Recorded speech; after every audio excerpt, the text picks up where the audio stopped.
OK, takže čat lidi, moje jméno je Vaši Gaming a v dnešním videu vám ukážu, co přidali nového ve vánočním updateu ve hře Pet Simulator 99. Ukážu vám, co dělat, co nedělat a na závěr si otevřeme nějaké Santa gifty a Candy Cane gifty a jaké lockpicky z toho padnou, tak to si hnedka otevřeme tady a doufám, že mi padne buď Huge anebo Titanic.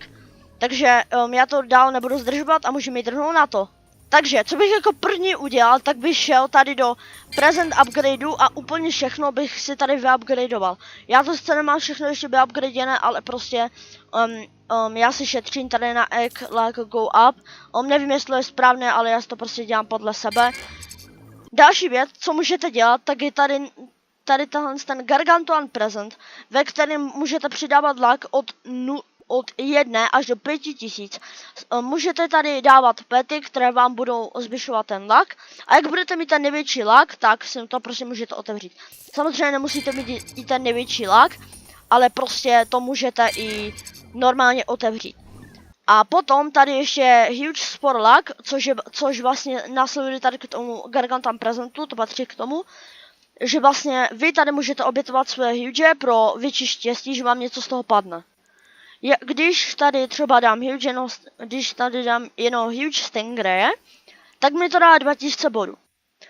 A ty body, než se to doklánu, bohužel, jenom když, jo, a tady jsem vám ještě zapomněl říct, že ty body jsou, tady dostáváte 30 000 bodů, když jste v klanu, nějak tak. A ty body se vám brutálně vyplatí prostě do toho dávat, kvůli toho, že prostě pomůžete svému klanu se dostat výš. Teďka bych vám asi chtěl říct, že to úplně není tolik důležité, ale i tak bych vám to mohl říct, že tu existuje Secret Santa. Secret Santa vlastně existuje tak, že třeba, já nevím, buď Santa vám to sám pošle tady do mailboxu, anebo vám to pošle, že třeba tady někdo dá do Secret Santy, tak to přesně funguje, že tu někdo dá nějaké pety a ty pety tady můžete do toho poslat a když to tu třeba pošlete, tak já tu dám, já nevím, třeba Litcat 15krát, dám to tu. Tak jsem to udělal, dal mi to 450 pointů a tady vidíte, že prostě jsem to nějakému Lukáš Brinci LLL11, že prostě si to navzájem ty dárečky prostě můžete posílat.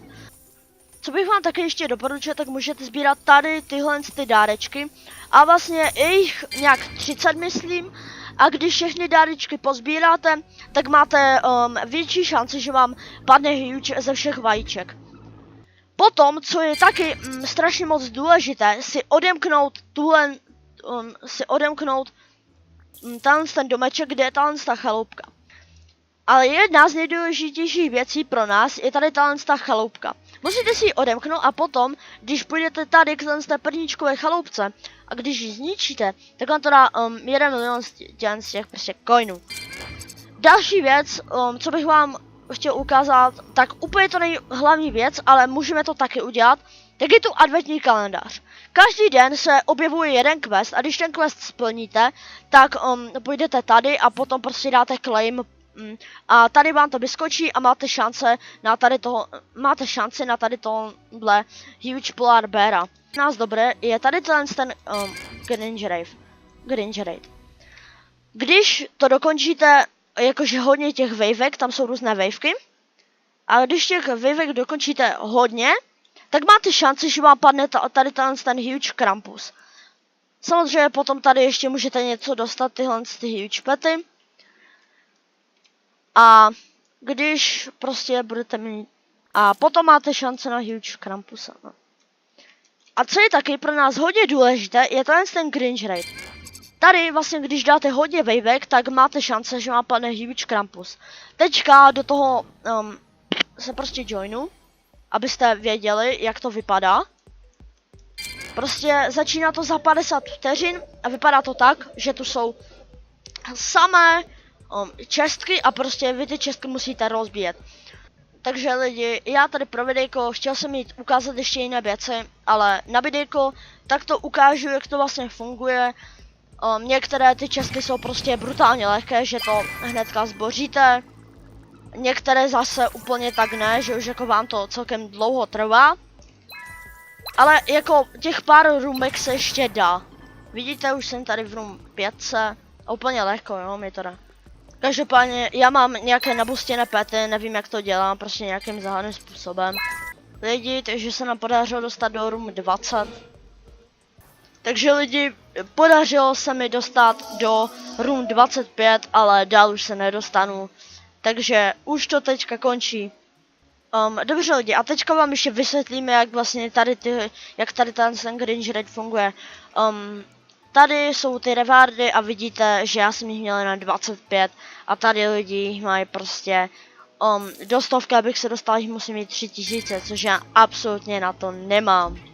A lidi, co tady vlastně dalšího se dá hodně dobře dělat, je, že tady vlastně jsou tu 3 různé vajíčka. Buď je tady tohle, které právě vidíte, nebo je to takové stromečkové vajíčko, anebo icy egg. Z těch vajíček buď padá, z tohohle padá Candy Cane Kitsune, kterou potřebujete na Huge craftnout, potom z toho stromečkového padá Elf Golem a z Icy Egg padá Hippomint. Následně, jak vám všechny ty 3 věci padnou, tak půjdete tady, kde se vlastně craftí Huge a tu si zkontrolujete, jestli všechny ty Huge nemáte.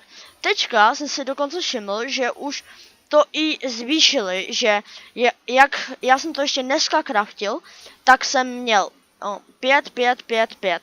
Na všechny jsem potřeboval jenom 5. A ještě moc se vám omlouvám, ale ještě jsem zapomněla jednu takovou věc, jak odeknout tu chaloupku. Musíte vlastně jít tady vedle tohohle baráčku, vzít tu věc, která prostě střílí ty terče a musíte všechny tady na mapě postřílet. Doporučil bych vám se třeba podívat někde na Barmiho, on tam má všechny prostě, jak to zastřelit, kde jsou všechny. A teďka už je konec videa a my si můžeme jít otevřít ty gifty. Takže můžeme jít rovnou na to a otevřu 16 Santa giftů. Když tak těch Santa giftů se omlouvám, že není moc, ale já je moc nechci otevírat, jenom to otevřu pro videjko. A jak vidíte, nic mi nepadlo, nebo myslím, že tady ani nepadají lockpicky. Ale teďka jdeme na to hlavní. Jdeme tady otevřít Candy Cane gifty. Bude jich otevřených asi okolo 100. Se budu snažit, ale to otevřu. Vidíte, už mi ty lockpicky padají.